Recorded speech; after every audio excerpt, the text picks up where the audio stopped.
examen. Iniciamos con insuficiencia respiratoria aguda y crónica. Recuerden estudiarse los mecanismos fisiopatológicos, ¿ok? Y ver bien la diferencia entre la insuficiencia tipo 1 y tipo 2, si hay algún caso, para que ustedes vean bien nuestro tipo 1, nuestro tipo 2, porque ahí se van a dar los tips para que ustedes sepan hacer bien la selección.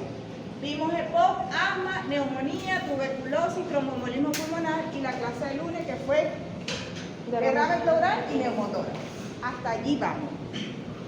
Como ustedes, este es el temario que nos falta. Cáncer de pulmón y atelectasia, que espero que me dé chance de darlos hoy.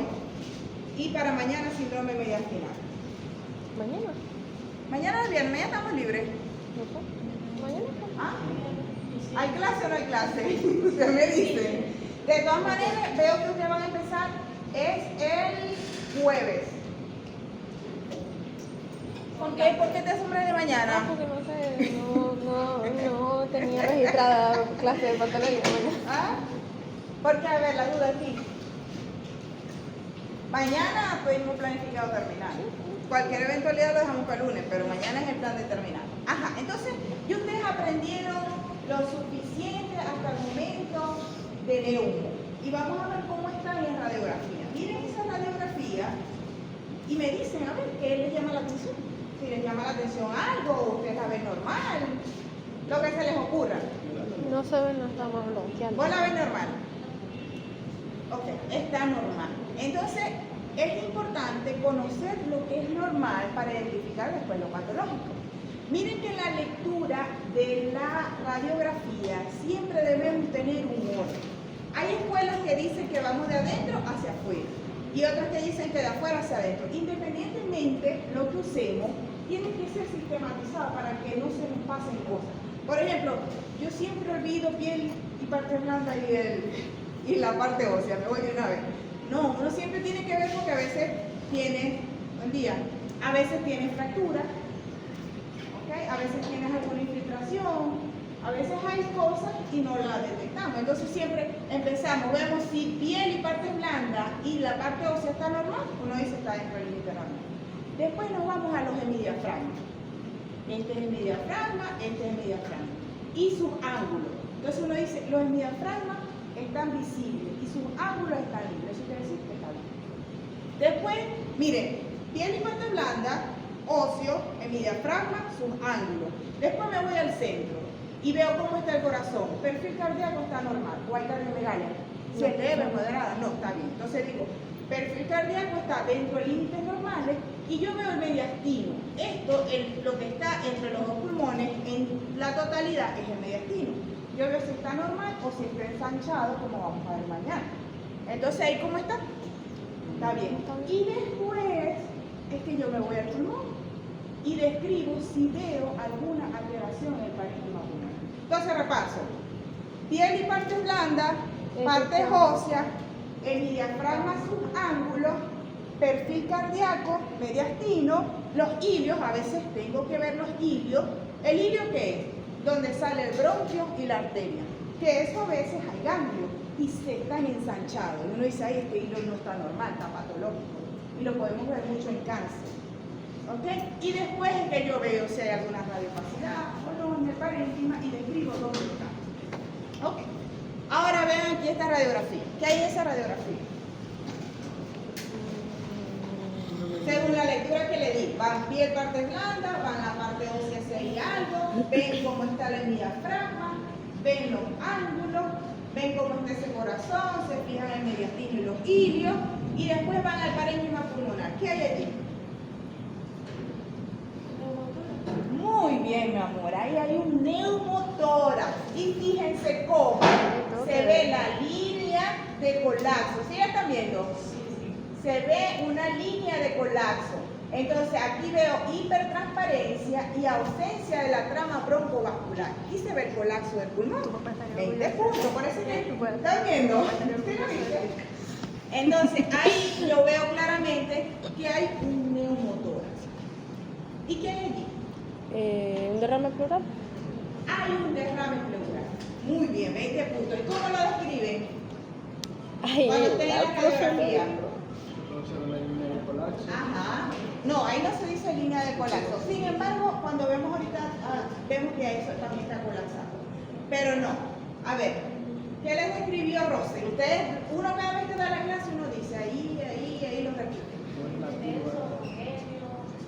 Ah, muy bien. Hay una imagen, uno dice, piel y partes blandas bien, veo que no hay efisema, no hay fractura, y uno describe, escuchen, radiopacidad, lo blanco es radiopacidad, radiopacidad, densa, y digo homogénea, porque está toda blanca. Es diferente cuando yo digo heterogéneo, no se ve mezclado, ahí es más neumonía, es otra cosa. Pero cuando es esta radiopacidad densa, homogénea, sin broncograma aéreo, porque ahí no se ve broncograma aéreo, que no permite visualizar a quién, al diafragma, ni los ángulos, ni el perfil cardíaco correspondiente, tampoco lo veo. Y que además dibuja una línea de Damaso, que es una línea de concavidad superior. Eso me dice que es un derrame pleural y aparte me da otra indicación, que es un derrame pleural de qué tipo.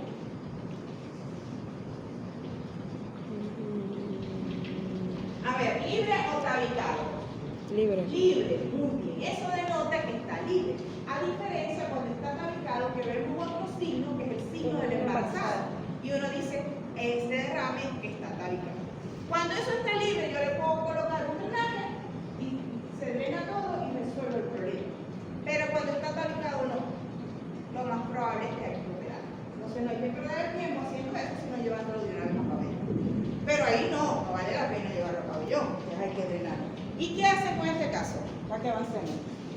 Le llegó ese paciente a la consulta. Usted lo va a derivar al especialista. Pero ustedes saben y conocen qué hay que hacer. ¿Qué hay que hacer? Una toracocentesis diagnóstica. ¿Qué le voy a pedir a la toracocentesis? Cuando te da la muestra, toma, ¿qué le vas a hacer? Citoquímica, cultivo y citología del líquido pleural. Así uno lo va a estudiar. Uno ve si hay bacteria, si eso es algo neoplásico o es tuberculosis, ¿ok? Y si hay la citoquímica nos dice si es un exudado o si es un trasudado. Si es un exudado, ¿qué denota? Ajá, eso es un exudado. ¿Y cuál es la traducción de eso? Si ustedes ven que eso es un exudado, que está la LDH alta, la proteína alta, la glucosa puede estar baja o normal, pero ¿qué denota? Que la pleura está enferma. Entonces puede ser infeccioso, puede ser cáncer, puede ser, pero cuando hay un exudado que nos da la alteración en la fórmula, cuando uno hace y hace los criterios del AIE, uno dice, la pleura está enferma. Pero si ustedes le hacen esos estudios que yo le pedí y todo está normal, ¿qué dice que es? Un trasudado. Y ahí yo digo, la pleura no está enferma. Por aquí no es el problema. Esto es de causa sistémica y vamos a manejar la causa que lo está pasando. Es decir, que yo, a menos que el paciente esté con mucha dificultad, no le hago una evacuadora, no le saco líquido. Yo, si es insuficiencia cardíaca, hay que poner tratamiento. Si es problema de diálisis, hay que mandar a revisar al paciente. ¿Ya? ¿Estamos claros hasta ahí? Bueno, al menos si están orientados, no están tan perdidos. El día de hoy vamos a iniciar con cáncer de pulmón. Lo traje bien sencillo, para que los que están los tres de atrás me respondan al final absolutamente todo. ¿Sí? Bueno, el cáncer de pulmón Es muy común. estas son las preguntas que ustedes van a estar en la capacidad de responder al final de mi presentación. Ustedes van a identificar cuáles son los factores de riesgo para desarrollar cáncer. ¿Cuál es el cáncer que es más agresivo? Uno dice, ay, no, el más agresivo tiene peor pronóstico. ¿Cuál es el subtipo que tiene mejor pronóstico? Uno dice, bueno, afortunadamente al menos es este. Y usted que le va un poquito mejor, porque le va muy mal en general. ¿Cuál es el más frecuente de todos los tipos histológicos? ¿Cuál es el que está más asociado a síndrome paraneoplásico? ¿Ustedes saben qué es un síndrome paraneoplásico? Yo lo escuché por ahí en las clases de CERME. No tienen ni idea. Bueno, ya les voy a adelantar un poquito. El cáncer produce daños por el crecimiento de la célula, ahí local. Pero él se puede diseminar y produce daño en otro órgano. Pero a veces hay síntomas que no están relacionados directamente con la célula, ni del primario ni de la metástasis.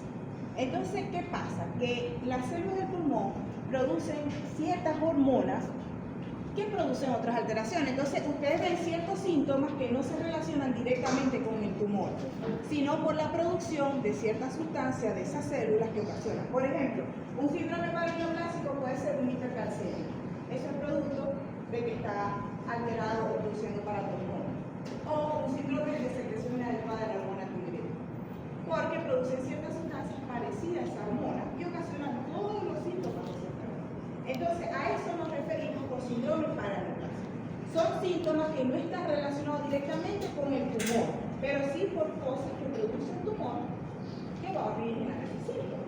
Entonces, el cáncer del pulmón es uno de los cánceres que produce más síndrome paraneoplásico. A veces uno en una hipercalcemia desde el investigador. Un síndrome de secreción adecuada de hormona antidiurética, hay que investigar que no haya un cáncer por ahí. A veces esa es la primera manifestación. Ok, ¿y cuáles de los síndromes paraneoplásicos es el más frecuente? ¿Qué creen ustedes que es cáncer? Esta es la agenda que vamos a desarrollar, fíjense que es bien sencilla, que es cuáles son la epidemiología, factores de riesgo, fisiopatología, cómo se clasifica, clínica y demás. Más nada. Espérenme contar la agenda también. Ajá. A ver, ¿qué tienen ustedes entendido qué es el cáncer? Idea, no una definición concreta, o sea, cualquier lo que cuando ustedes hablan de cáncer, ¿qué piensan? La proliferación de células Que hay una proliferación de células. ¿Qué otra cosa? de forma normal. Anormal, muy bien. Ella dice, ¿quién me da otra cosa? Está muy bien, hay una proliferación celular anormal. ¿Qué más? Ahí digan lo que se les ocurra.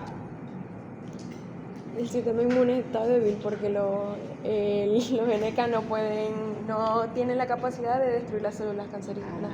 Y eso está dentro de la fisiopatología. Él burla todo el sistema. Tiene ciertos mecanismos que permiten burlarse del sistema que se encarga de reconocer y destruir lo anormal. Ok. Pero fíjense que primero tenemos que tener en cuenta qué es el cáncer. El cáncer en sí no es una enfermedad, sino son un grupo de enfermedades. ¿Por qué? Porque hay cáncer de pulmón, cáncer de ovario, cáncer de mama. Entonces, se define como un grupo de enfermedades que se caracteriza porque hay un crecimiento descontrolado de las células y de células anormales. Y este crecimiento anormal y descontrolado de las células, ¿qué pueden hacer? Ellos pueden invadir los vasos sanguíneos y hacer metástasis, ya sea por vasos sanguíneos o linfáticos. Y se origina producto de ciertas alteraciones genéticas y epigenéticas que afectan normalmente lo que es la regulación del ciclo celular, evitando así la apoptosis de las células. Recuerden que las células cumplen su función y cuando ya están viejitas, el sistema dice hasta aquí y hay apoptosis, que es la muerte celular programada. Entonces, esto, cuando hay mutaciones, esto no ocurre y entonces comienza a reproducirse esa célula de forma descontrolada, alterando por completo la función de ese órgano. Porque son células anómalas que están ocupando, que se están beneficiando, que se están nutriendo, dejan a las demás sin nutrientes y obviamente comienza a fallar. Si es el pulmón, empieza a haber fallo pulmonar. Y si hay metástasis a hígado, comienzan síntomas por fallo hepáticas, y si hay a nivel cerebral, vamos a tener otra serie de síntomas, etcétera, etcétera. ¿Y qué es el cáncer de pulmón? Entonces, es una neoplasia maligna que se origina en las células del pulmón, ya sea a nivel de los bronquios o a nivel alveolar. Entonces ya sabemos que ahí hay una producción de células descontroladas. ¿Estamos claros? Los datos epidemiológicos. Fíjense que el cáncer de pulmón es uno de los cánceres que tiene más alta incidencia.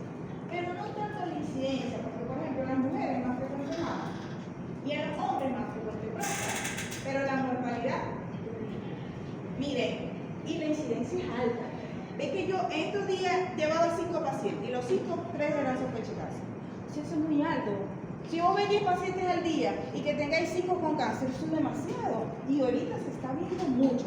Toda la gente dice, Dios mío, que después de la vacuna. Bueno, yo no le creo tanto a esa historia, pero lo cierto es que hay cáncer muchísimo, mucho, mucho, mucho, y de pulmón cada día hay más. Pero lo triste y lo lamentable es que el cáncer de pulmón se diagnostica muy tarde. La única manera que uno haga diagnóstico a tiempo, los poquitos que yo puedo, son personas que, por ejemplo, en estos días me llegó una valoración. Le iban a operar de una hernia y le hicieron la valoración preoperatoria. Y ¡pum! Había un nodulito. Por hallazgo casual le encontraron y ese fue operable.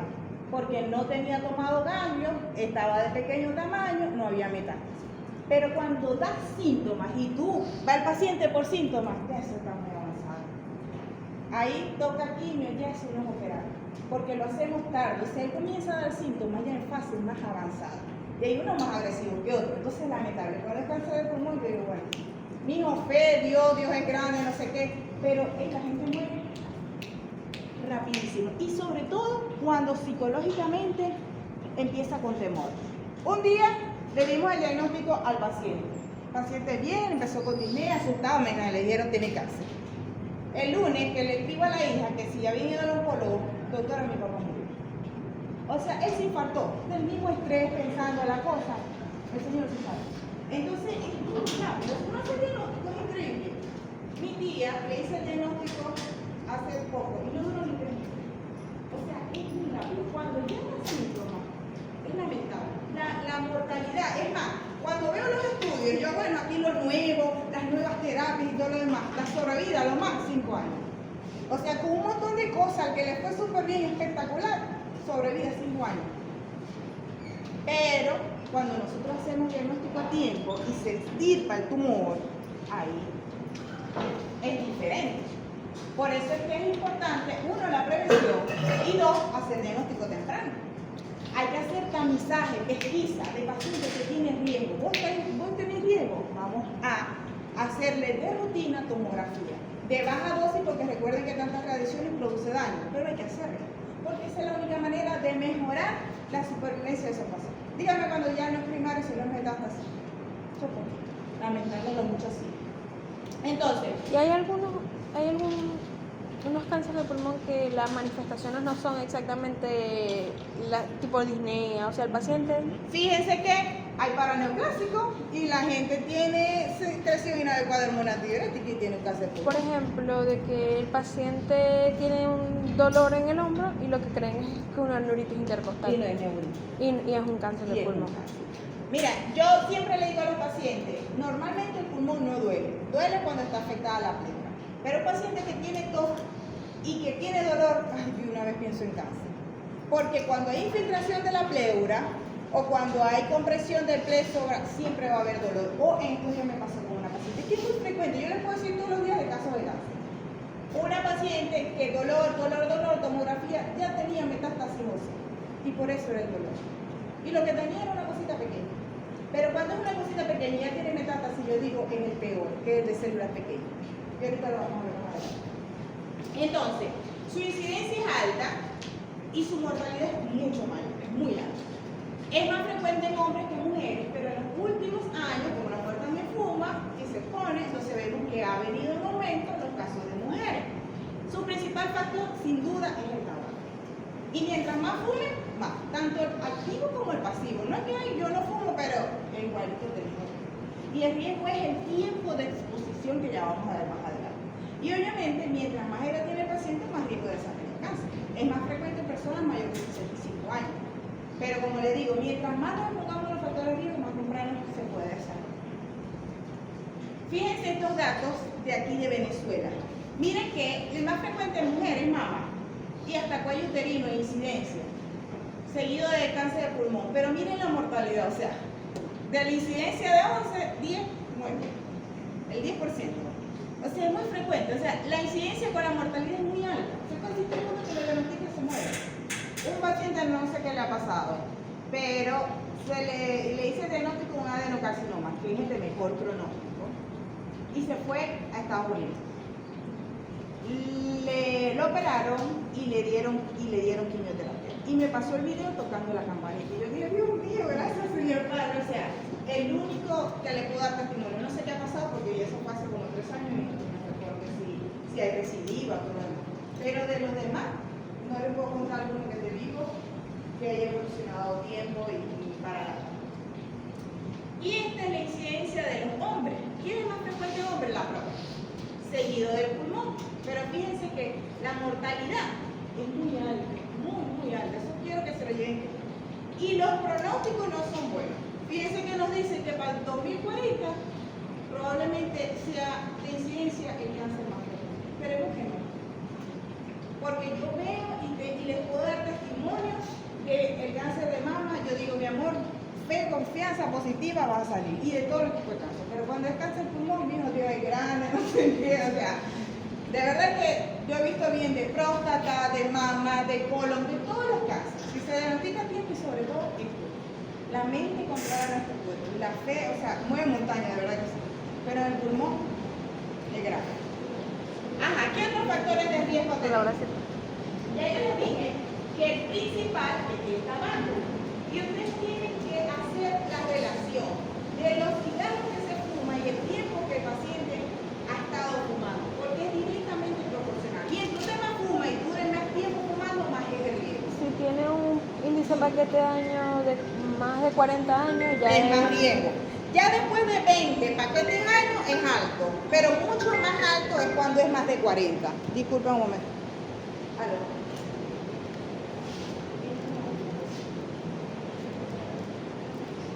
¿Qué te sucede? Ajá, sí, yo tengo que seguir y ver los exámenes de digital. Ah, bueno, pero dejen que yo la vea para ver qué será. ¿Qué voy a hacer con ella?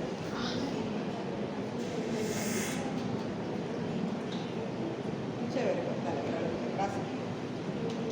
Ajá, entonces, ¿cómo yo saco el índice paquete de años? Cuando usted haga su historia clínica y el paciente fuma, usted tiene que colocar IPA, índice paquete de años. Entonces usted dice, ¿cuántos años tiene usted fumando, señor? 20 años. ¿Cuántos cigarros se fuma usted al día? Me 7. fumo 40. Entonces usted multiplica 20 por 40. Y eso lo divide entre los cigarros que tiene la caja. ¿Cuántos cigarros tiene la caja? 12. 20. Entonces, yo me lo estudié, no lo sabía. Entonces, ¿Qué me eso cuesta nos va tan a dar el rápido? índice. Entonces, mientras mayor sea el IPA, mientras más alto nos dé, mire que alguien que le dé 60, un riesgo de cáncer es mucho más grande. Riesgo más alto que se visto, más de 40. Pero ya después de visto, usted tiene riesgo. 20 paquetes años. ¿Está clarito? Después de 40 también. Los años, por los números de cigarros que se fuman, usted dice cuánto se fuma, él te dirá 15, 20, 30, 2, 3, 4, y eso entre ellos. Ajá, ya les dije que es más frecuente hombres que mujeres, la edad es mayor, y no solamente el tabaco, hay otros factores carcinógenos, como el radón, que es un gas que se encuentra acumulado sobre todo en los edificios, el asbesto. Miren que antes las casas eran de asbesto. Y el gobierno se encargó de cambiarle, o sea, le daba así sea así. ¿Por qué? Porque se demostró que las personas que vivían ahí tenían más cáncer, hubo un ascenso del cáncer. Entonces vieron que el asbesto está relacionado con el cáncer. Sí saben, ¿verdad? Sí han escuchado cómo se cambiaron los techos por eso. Y sobre todo, la historia, el antecedente de alguien con cáncer. La parte médica, ahí está todo. ¿Qué me ibas a decir? Doctora, que por ejemplo, hay pacientes que ellos son fumadores. Ajá. Y dejan el cigarrillo por el chimón. Eso Es lo también mismo, malo. es lo mismo, porque también es tabaco, ¿no? Sí, y también tiene efecto carcinógeno. Entonces, ¿qué vamos a ver en la parte de la fisiopatología? Ustedes se van a llevar estos dos conceptos. Miren, esto es una alteración a nivel del gen. Nosotros tenemos unos genes que se denominan protoncogenes. ¿Qué hacen? Ellos se encargan de estimular la división de la célula normal. Esta se murió, necesito reemplazarla. Ellos dan la orden, el gen, de que se sintetice, que se divida y que crezca esa célula que es necesaria. Se llaman protoncogenes. Y hay otros genes que se llaman genes supresores de tumor. El gen supresor de tumores es llamado el guardián del genoma, porque es el que se encarga de vigilar que todo esté bien. Esta está bien, esta pasa, esta está mal, se destruye, esta está mal, se destruye. ¿Ves? Entonces, él vigila que todas las células que se dividen estén normal, que estén bien, que no estén mutadas. Él cuando identifica alguna mutada, de una vez la destruye. Y eso es lo normal. Pero ¿qué sucede cuando nos exponemos a agentes que son carcinógenos? Como el tabaco, como el asbesto, como el radón. Eso produce daño en las células y produce mutación en el ADN. Entonces esos protoncogenes se transforman en oncogenes. Y por ahí la literatura dice que son como el acelerador del cáncer. Esos oncogenes estimulan el crecimiento celular descontrolado muy rápido. ¿Y qué otra cosa sucede? Pues sucede que también se mutan los genes supresores del tumor, o sea, los guardianes. Entonces imagínense, el guardia lo muta, o sea que no hace su trabajo. No hay guardia ni hay policía. Y el otro pisa el acelerador. Terror. ¿Qué va a pasar? Descontrolada, lo loco. Entonces eso es lo que sucede. La exposición o daño por los agentes cancerígenos, la mutación del gen que activa los oncogenes y mutación de los genes supresores y comienza a proliferar. Entonces yo tengo células anormales, muchas. Entonces ella dice, yo necesito trabajar más rápido. Y comienza la angiogénesis, a tener más irrigación, más irrigación. Más irrigación, más nutrientes, más oxígeno, ¿para qué? Para ella comenzar a multiplicarse más rápido, de forma descontrolada. Por eso es que uno de los síntomas que tiene el paciente, hay pérdida de peso. Porque es que toda la energía y todo va para el cáncer, todo va para ese tumor. Y por eso es que tiene síndrome constitucional, una de las tantas causas que puede explicar eso, ¿ok? Entonces, ellos, a medida que ellos se van multiplicando, ellos van invadiendo los cercanos. ¿Hay que hacer como alguien invade? A la pleura. Pero también puede ser invasión al mediastino, a los vasos, hace síndrome de Benacaba, si hay invasión. O a veces el tumor también es muy grande y lo comprime. Puede invadir pericardio. Entonces, pero también no solamente por continuidad, sino que hay diseminación por vía hematógena o por vía linfática y puede llegar. ¿Dónde hace más frecuente metástasis? Cerebro. Pleura primero, pero hace a cerebro, a hígado, a todas partes puede hacer. Hace a glándulas suprarrenales y a óseo. Yo he visto muy frecuente a óseo, rapidito. ¿Ok? Ahora, neoformación de vaso. O sea, fíjense que aquí en el dibujito, miren, imagínense, hay mucha vascularización. Parece que cuando le colocan ecografía, uno ve si la lesión está muy vascularizada. Cuando está muy vascularizada, uno piensa en algo malo. ¿Ya? Porque eso siempre hacen las cosas malignas. Comienzan a formar más vascularización. Ajá. Y para no saltarnos, aparte de eso, como nos decía la compañera, esos tumores se vuelven súper poderosos. Y ahí es donde vienen las nuevas terapias, que aparte de identificar específicamente ciertas mutaciones, por ejemplo, de los genes supresores del tumor, el P53, y también se han identificado, y muchos, mutaciones específicas de los protoncogenes, identificados. Y cuando ya se conoce cuál, la terapia va dirigida a eso. Eso por una parte. Pero por otra parte, ese tumor se vuelve superpoderoso. Comienza a evadir todas las cosas de reconocimiento. Mire, hace algo que pone al linfocito T bobo. Por ejemplo, expresa una LP1 que si el linfocito lo reconoce, no te toco. O sea, los inactiva. Y entonces crea como una cosa tan fuerte. Aparte de eso, todas las señalizaciones que normalmente la célula que está normal expresa, ellos no lo expresan. Todo lo esconde para no ser reconocido por el sistema inmunológico. O sea, lo burlan de la manera más estúpida. Y aparte de eso, comienza a aprovecharse. Comienza más bien a utilizarlo a su favor. Por eso es que el cáncer, el pronóstico está mal. Por eso lo ideal en cualquier cáncer es hacer diagnóstico temprano y erradicar, porque mientras más campo se le da, es más tarde. Lo afortunado es que depende del tipo histológico, hay algunos tipos que el crecimiento es más lento y hay otro que es mucho más rápido. Por ejemplo, el cáncer de pulmón, eso vocalizamos. ¿Quién es el crecimiento más lento? El adenocarcinoma. Entonces ese no es tan rápido y uno dice, bueno, tiene más chance. Pero el cáncer de células pequeñas o microcíticas, eso es terrible. Cuando se hace diagnóstico y uno dice, se va a morir pronto. Porque normalmente cuando hacemos diagnóstico ya tiene metástasis. El crecimiento es muy acelerado. Entonces depende del tipo histológico, varía. ¿Estamos claros hasta aquí? Sí. Yo voy a tener que traer agua mañana. Tengo la garganta seca. Ajá, si yo les digo, para descansar, enumérenme los pasos o las secuencias que suceden en la fisiopatología, a lo grande.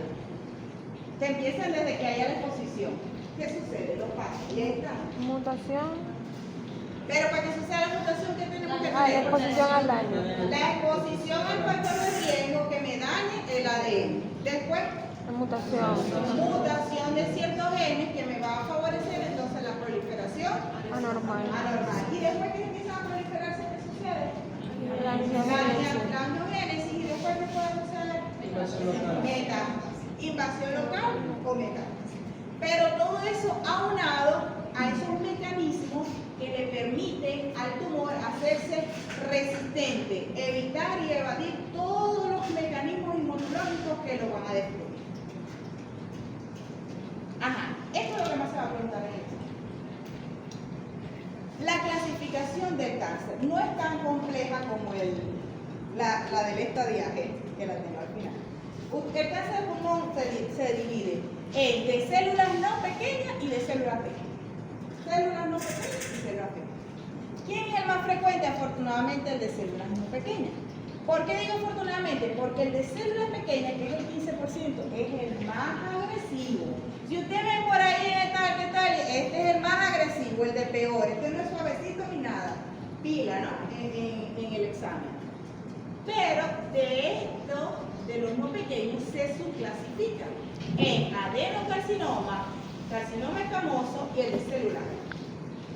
¿Ya? Ahora, afortunadamente este nada más es de microcítico y no tiene su clasificación. Pero pendiente, es el más agresivo, es el de peor pronóstico. Cuando lo diagnosticamos generalmente ya tiene metástasis, etc. Características especiales de cada uno que nos permiten a nosotros, al momento de ver una radiografía, decir esto puede ser más gente que. ¿Por qué? Bueno, el adenocarcinoma ya yo les dije. Es el más frecuente, afortunadamente, es el más frecuente porque es el menos agresivo y es el de mejor pronóstico. Está asociado al tabaco, pero es el que aparece más en personas que no fuman y es el que es más frecuente en mujeres. Ok, todos están asociados al tabaco, pero el que menos está asociado, el que puede dar en los fumadores, es el adenocarcinoma. Y también, como todos, puede estar asociado al síndrome paraneuropático. El escamoso es en orden de frecuencia, es el que le sigue. Entonces, fíjense que es un 25 o 30%. Pero este sí está relacionado muy alto con el tabaco. Casi todo fuma, todo lo que se le hace en diagnóstico. Diferencia entre este y este. El adeno es periférico. Siempre que usted ve un tumor que está en el vértice, que está cerca de la pared, uno dice que puede ser un adenocarcinoma porque es periférico. Pero cuando ustedes ven uno que está más cerquita del ilio, uno dice esto puede ser un escamoso, pero también puede ser un microcítico. ¿Quiénes son más centrales? Escamoso de los buenos y microcítico. ¿Quién es periférico? El adenocarcinoma. El carcinoma de células grandes, algunos textos lo dicen más de localización interna, como para diferenciarlo, pero puede estar externo en la periferia o en el centro. De estos tres es el de peor pronóstico. También está asociado mucho al uso del tabaquismo, todos produce síndrome paraneuropático. Pero este caballero que está aquí, que es el de células pequeñas, ya yo les dije, es el más agresivo, hace más metástasis, igual está relacionado mucho con el consumo de tabaco. ¿Ok? Fíjense que las células son muy pequeñitas, el núcleo es muy denso y tiene poco citoplasma. Cada vez que se hace el diagnóstico ya eso está muy avanzado. Ahora viene la otra pregunta, y ustedes saben si es el más agresivo. El que más hace síndrome paraneuroplásico, células pequeñas. ¿Y cuál es el síndrome paraneuroplásico más frecuente? El síndrome de secreción inadecuada de hormona antidiurética. ¿Qué produce eso? ¿No han visto endocrino? Empezaron apenas, ¿verdad? Produce hiponatremia, porque aumenta la reabsorción de agua y produce hiponatremia. También puede estar asociada a síndrome de Cushing. A Eaton Lambert sí lo vieron, porque vieron neurológico. O Lambert Eaton. ¿Ya no vieron neurológico los de la doctora Todo. Nora? Todo vimos neurológico. Ajá, tienen que recordarse. A ver. Cuando vieron neurológico, ese es un síndrome miasteniforme, similar a la miastenia, pero se diferencia porque da debilidad muscular y está afectado a los canales de calcio de la placa neuromuscular, la presináptica. ¿Ya? ¿No se recuerdan? Ay, Dios mío. No, es verdad, eso es verdad. Eso es verdad. ¿No se lo dieron? Neurológico tuvo síndrome de neurona motor. Porque mire, uno ve Superior, síndrome inferior. motor, pero esas son enfermedades de la placa neuromuscular. La enfermedad de la placa neuromuscular está miastenia grave, Eaton Lambert, que está muy relacionada al cáncer de pulmón. En el caso de mis estudiantes yo le puse paciente con cáncer de pulmón que comenzó con debilidad tal, esa era la razón. Pero no. Ok. Los síntomas. Fíjense que tos, paciente que tenga tos crónica y hemoptisis, yo siempre le digo, ay, ojalá que sea tuberculosis. Y yo oro porque sea tuberculosis. La gente dice, ay, no, doctor, y yo ojalá que sí, mija. Porque si es cáncer, ya sabemos, ¿no? Pero algunas neumonías pueden dar, pero usted siempre piense en cáncer. Tos con hemoptisis, piense en cáncer. Y más si el paciente es fumador, tiene factores de riesgo, no se ponga a inventar otra cosa. Ay, que la raya aquí está normal, tomografía con ese paciente. Ok. Disnea, normalmente cuando está más avanzado y dependiendo el grado de obstrucción. Puede haber derrame pleural cuando tenga metástasis a pleura, de resto no va a ser derrame. Puede haber dolor intenso, sobre todo si está tomada la pleura o se hace metástasis a la parte ósea. Profe, disculpe, el de células pequeñas es más, o sea, su localización es central, ¿no? Célula pequeña central y escamoso central, adenocarcinoma periférico. Y el de grande es indiferenciado, puede ser central o periférico. ¿Cómo hago yo el diagnóstico? ¿Cómo vamos con el tiempo? Si me va a dar tiempo de teleclasia. 8:35. Si me da tiempo o no. Bueno, vamos a darle rápido aquí. Importante el factor de riesgo. Identifica el factor de riesgo, manifestaciones clínicas. Ok. Ya ustedes saben, pérdida de peso, tos, hemoptisis, dolor torácico, disnea, entre otros. El paciente yo le hago una radiografía de tórax. Si los factores de riesgo muy altos, sí o sí también le hagan una tomografía, no se vayan a conformar. Tomografía. La tomografía me va a permitir a mí ver dónde está el tumor, ver si es central o periférico para ver cómo lo voy a abordar. Porque ¿qué tengo que hacerle después de este paso? Hacerle biopsia. Porque sin biopsia el oncólogo no hace nada. Ah, tiene un tumor y la gente dice, voy para el oncólogo. ¿Por qué no voy para el oncólogo? ¿Vas a gastar dinero allá? Aló.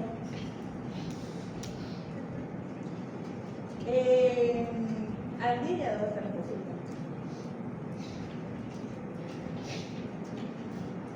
Chévere. Dale. Yo lo veo ahora ya. Ajá, entonces muchachos, si no dejamos el otro para mañana, no hay problema. Entonces yo le hago una tomografía y yo identifico dónde está. Y según dónde está ubicado, yo voy a decir, yo le voy a hacer broncofibroscopia o no, yo le voy a hacer es una biopsia guiada por tomografía. Ya van a ver cómo. El CT PET es para ver si hay metástasis, porque él detecta la actividad del tumor en otras partes. Entonces es importante porque si hay metástasis, no es operable. Hay personas que no van a operar, porque si hay metástasis, no hay que operar. Vamos a agravar la situación, vamos a agregarle morbilidad al paciente. Y fíjense que pasa mucho, que a veces quieren operar por operar y uno tiene que hacer primero el estadiaje como debe ser. Y entonces yo decido si hago broncofibroscopia o si uno tiene que hacer una cirugía, tomar una biopsia guiada por tomografía. En el examen les puede salir las técnicas de hacer diagnóstico. La principal es una broncofibroscopia. ¿Ok? La broncofibroscopia.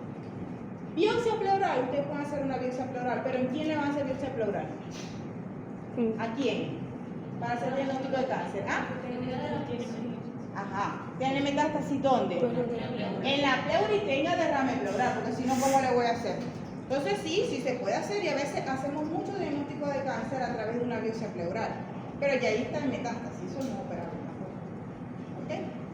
Entonces, solamente si hay derrame pleural, yo le haría una biopsia pleural.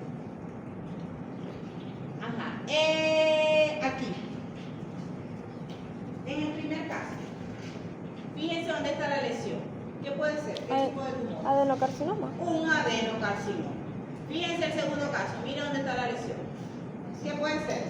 Puede ser escamoso o Puede de ser un células escamoso, que es pequeñas. más frecuente, o puede ser una célula pequeña. Pero cuando es célula pequeña no creo que sea un hallazgo casual, porque ya saben que ahí ya debe dar síntomas. Lo más probable es que esto sea un escamoso. Pero los de células pequeñas también son centrales. Así que si ustedes colocan eso también es válido, porque ellos dos son los que pueden estar centrales. Pero por el Y tamaño podría ser escamoso. ¿Ah? Por el tamaño podría ser escamoso. Correcto, podría ser escamoso. Y este Puede ser de puede ser células célula grandes. grande, porque está ni tan aquí ni tan allá.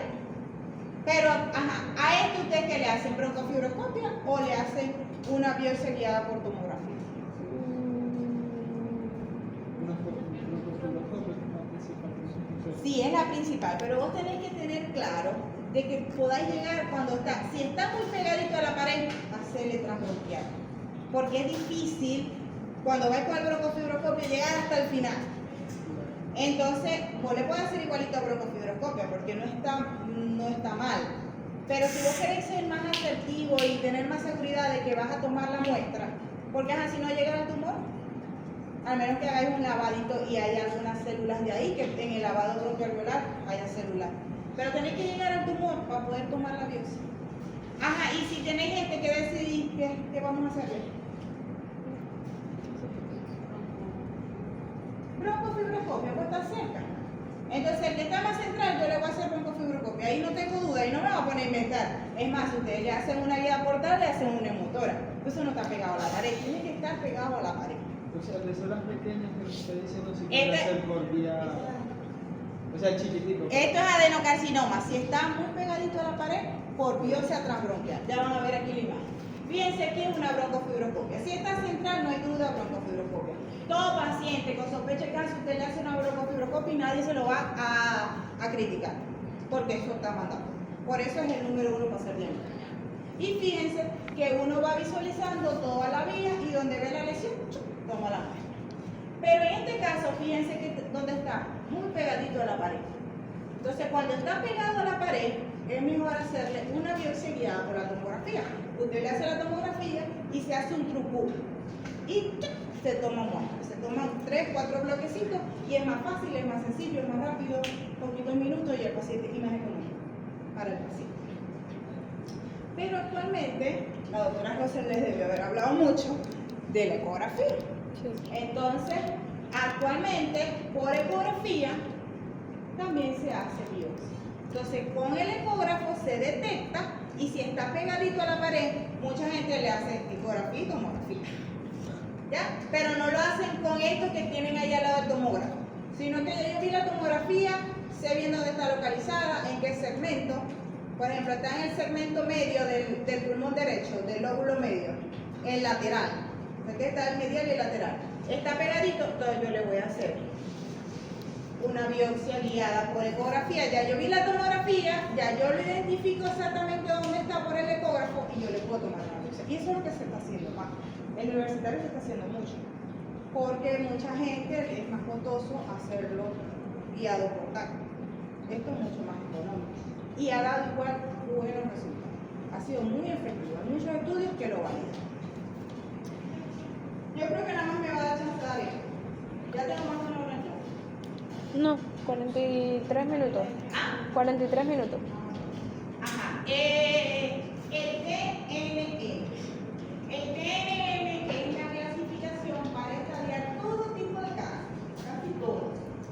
En especial en el cáncer de pulmón. ¿Qué significa la T? El tumor, el tamaño del tumor. Obviamente, mientras más grande, es peor. Entonces uno dice T1 es hasta 3 centímetros, T2 es de 3 a 5, T3 cuando mide entre 5 y 7 y cuando es más de 7 es T4. Pero ellos no lo dejaron hasta ahí, ellos lo subdividieron. Entonces pone T1A, T1B, T1C. Entonces miren, en menos de 1, entre 1 y 2, entre 2 y 3.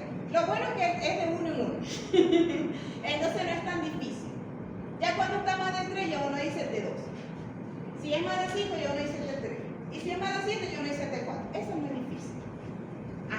Lo otro es cuando nos sumamos al N. El N es lo más difícil y es lo más importante. Porque el N indica la metástasis a los ganglios. ¿Ok? Entonces, si ya hay metástasis a los ganglios, la probabilidad de que haya diseminación más lejos es más grande. Entonces, ello está N0 cuando no hay ningún ganglio tomado. Pero para eso hay que tomar biopsia de ganglio, para decir es N0. Y para tomar biopsia de ganglio, ¿cómo hacemos?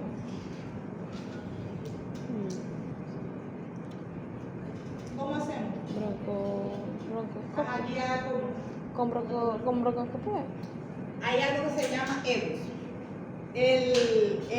El broncofibroscopio tiene como un ecógrafo y logra, porque eso está por fuera de la vía. Entonces hay que hacer una biopsia transbronquial que esté muy pegadito el ganglio y poder tomar biopsia. O hacer media esquinocopia, que es un proceso más engorroso, que hay que ir a sala operatoria, abrir y extraer los ganglios para hacer el estadiaje. Pero en Estados Unidos hacen el estadiaje, pero actualmente por EBUS. Es una biopsia que hacen un equipo especial y hacen transbronquial, toma muestra de ganglio y ahí dice si hay tomado o no. EBUS. Y fíjense que los ganglios, uno ve si es N1, hay metástasis del ganglio del mismo lado del tumor. M2 es cuando ya está en mediastino, por ejemplo, subcarinal. Y N3 es cuando ya está al lado contralateral. Fíjense, ¿por qué es importante? Pues si yo tengo un tumor pequeño, T1, 1A, 1B o 1C, y nada más tengo tomado el ganglio cerca del bronquio, del mismo lado, eso todavía es operable. Cuando ya está tomado la carina, que está como en la mitad, entonces uno dice, bueno, depende del tamaño, hay algunos que pudiese, si está pequeño y nada más está tomado hasta de la carina, también pudiese ser operable. Pero cuando ya es un N3, es decir, que está tomado el ganglio del otro lado, nada, ya eso no tiene criterio de operación. Entonces el estadiaje, ¿para qué es eso? Para ver la conducta, si lo voy a poder operar o no. Entonces, y lo otro es la metástasis. ¿Qué es metástasis? Ya no tiene criterio fijo. Y la metástasis es si es intratorácica o de pronto M1A, M1B, cuando está por fuera ya el hígado, pero hay una sola metástasis, o la C es cuando ya hay mucha metástasis, que ya tuve múltiples lesiones en hígado o múltiples lesiones a nivel cerebral. ¿Eso está operable? No, ¿por qué? Y ahí no hay chance. No hay nada chance. Entonces, para eso es la clasificación. Eso es rezable. ¿Ah? Eso es rezable. Eso es rezable. Entonces el tratamiento va a depender del estadiaje. Ustedes lo primero que tienen que hacer es prevención y yo les dije, diagnóstico a tiempo, porque ahí es que yo lo puedo agarrar un estadio T1 A, B o C con N0 o M0. Ese es perfecto. Ese yo lo opero y no tiene riesgo. Cuando tiene N2, que está en su carina, lo operan y le dan quimio. Porque eso te dice, si solamente yo le hago la resección o más nada, o no, yo tengo que hacerle la resección y darle quimio después. ¿Qué más le podemos hacer? Radioterapia. Pero lo nuevo es la medicina personalizada. Y se ha estudiado esas mutaciones que yo les mencioné y van directo. Porque ustedes no ven que la quimio uno no le puede dar cualquiera, porque entonces ocasiona tantos efectos colaterales. Entonces no todos van a responder al mismo tratamiento de quimio.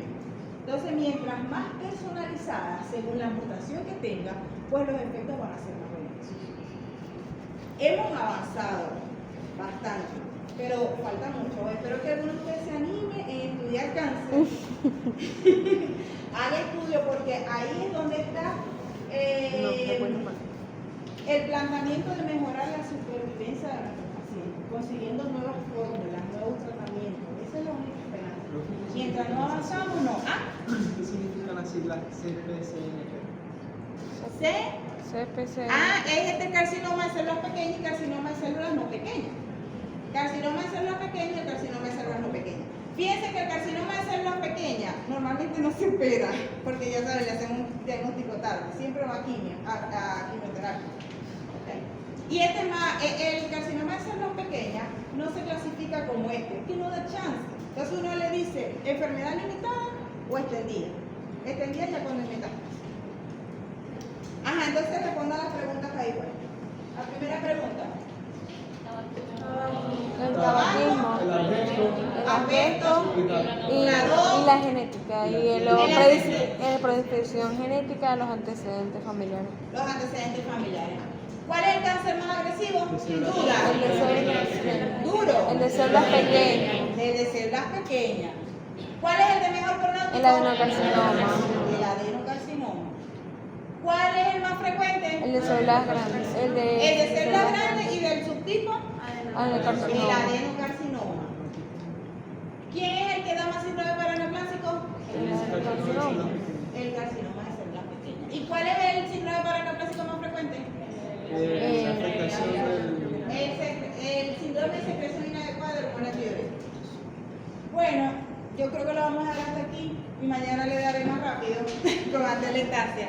Muchas gracias por su atención.